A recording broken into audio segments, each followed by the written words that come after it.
Haleluya, haleluya, kekasih Tuhan. Hari ini saya akan menyampaikan kebenaran firman Tuhan dari Yoel pasal yang kedua ayatnya yang ke-28. Kalau kita melihat dari kebenaran firman Tuhan ini, maka di situ dituliskan bahwa aku akan mencurahkan rohku. Aku akan mencurahkan rohku kepada manusia, kepada laki-laki dan kepada perempuan. Jadi Tuhan mengingatkan kita bahwa Tuhan mencurahkan rohnya kepada manusia, baik laki-laki maupun perempuan. Dari belajar dari kebenaran firman Tuhan ini, bagaimana supaya rohnya itu diterima oleh setiap orang pada waktu mereka itu haus, pada waktu mereka itu datang kepada Tuhan, pada waktu mereka itu meminta percaya kepada Tuhan. Yang menjadi persoalan adalah apa gunanya, apa makna daripada Roh Kudus ini.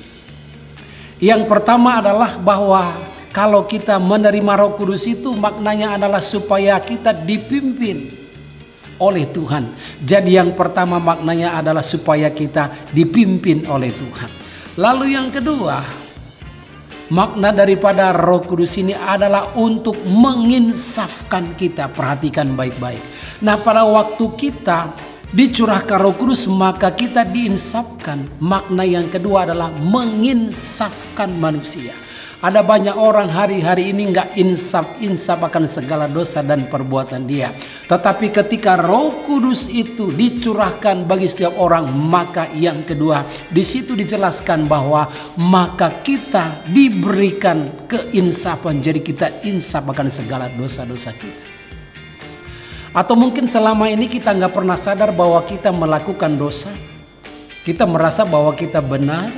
Tetapi Roh Kudus itu yang menginsafkan kita. Oh, bahwa kamu ini salah, bahwa kamu ini berbuat salah. Ketika kita diinsafkan, maka dengan demikian kita mulai datang kepada Tuhan. Tuhan, ampuni saya. Karena apa? Karena kita diinsafkan. Siapa yang menginsafkan? Itulah Roh Kudus. Itulah fungsi yang kedua.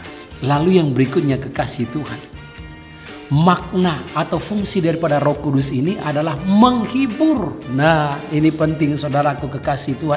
Apalagi hari-hari ini kita selama ini ada di rumah, kita mengalami persoalan, kita mengalami pergumulan. Tetapi ketika Roh Kudus dicurahkan bagi kita, maka fungsi yang berikutnya adalah dia menghibur kita. Dia menghibur kita. Pada waktu kita dihiburkan oleh Tuhan, maka yang namanya jalan buntu, maka yang namanya kesel jengkel itu karena Tuhan yang menghiburkan lewat Roh Kudus, maka kita diberikan kemampuan menghadapi hidup ini. Lalu yang berikut, apa makna, apa fungsi daripada Roh Kudus ini? Yang berikutnya adalah apa? Menolong kita.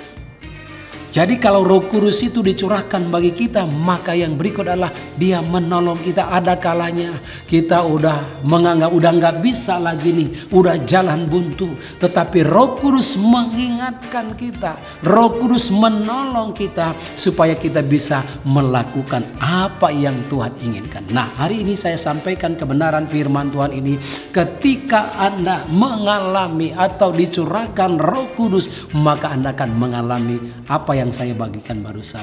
Dan biarlah kebenaran firman ini menguatkan, meneguhkan saudara. Tuhan Yesus memberkati. Amin.